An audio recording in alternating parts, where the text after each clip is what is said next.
শহর গ্রাম সব ধরনেরই নাটক করছি। গ্রামের নাটক বেশি করছি কারণ গ্রামের প্রাণ আছে। গ্রামের মানুষগুলো এখনো সহজ সরল আছে। তারা অনেক মানবতা এখনো গ্রামে অনেক বেশি, যে কারণে গ্রামের গল্প অনেক বেশি, তাই গ্রামের গল্প বেশি করা হচ্ছে। আপাতত সিনেমায় কাজ করার জন্য নিজেকে প্রস্তুত মনে করছি না, কারণ নাটকেই আমি নিজেকে এখনো পুরোপুরি ফিট মনে করি না। আগে দেখা যাক, সময় বলবে যে আমি সিনেমার জন্য যোগ্য কিনা। যদি সময় সুযোগ আসে তখন ইনশাল্লাহ হয়তো হবে। খুবই ভালো অনুভূতি। আর এটা হচ্ছে স্যালুট নাটকের জন্য আদিব হাসানের পরিচালনায় এই নাটকটির জন্য আমি পুরস্কারটি পেয়েছি, এবং চিত্রাঙ্কন করেছিল সুবাতা রাইক জারিফা এবং শারীন শিকদার।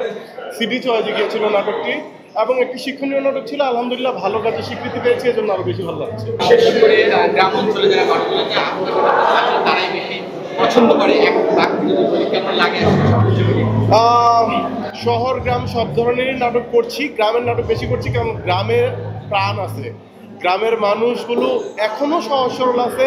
তারা অনেক মানবতা এখনো গ্রামে অনেক বেশি, যে কারণে গ্রামের গল্প অনেক বেশি, তাই গ্রামের গল্প বেশি করা হচ্ছে এই আর কি। ভাইয়া এই প্রোগ্রামে এলেন, মোশাররফ ভাইয়ের সাথে আপনার দেখা হলো, দেখলাম দুজনে কথা বলছেন। আমাদের কি বলা যায় যে আপনাদের মধ্যে কি কথা হলো বা মোশাররফ ভাইয়ের সাথে দেখা হয়েছে। মোশাররফ ভাইও পুরস্কার পেলেন এবং সেই অনুষ্ঠানে আমিও পুরস্কার পেলাম। এটা অবশ্যই আমার জন্য অনেক বেশি গর্বের। মোশাররফ ভাই জিজ্ঞেস করলো কেমন আছিস, কি করছিস, কাজের কি অবস্থা। পরে মোশাররফ ভাইয়ের বাড়িতে একদিন যাবো বললাম, যে ভাই আপনার নতুন বাড়িতে যাবো, বললাম আমার ভালো লাগে থাকতে, তুই আসিস। এই তো এইটুকু কথা হইল।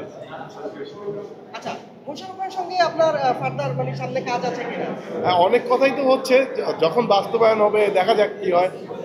মানে হইলে খুব অস্বাভাবিক কিছু হবে না ইনশাল্লাহ। কাজের ব্যস্ততা অনেক, গল্প করছি, 2টা সিরিয়াল করছি। হাবুর স্কলারশিপে হাবু ক্যারেক্টারটা করছি আমি, একই সাথে ঘুরিতেছি পাংখাতে পাংখা ক্যারেক্টারটা করছি।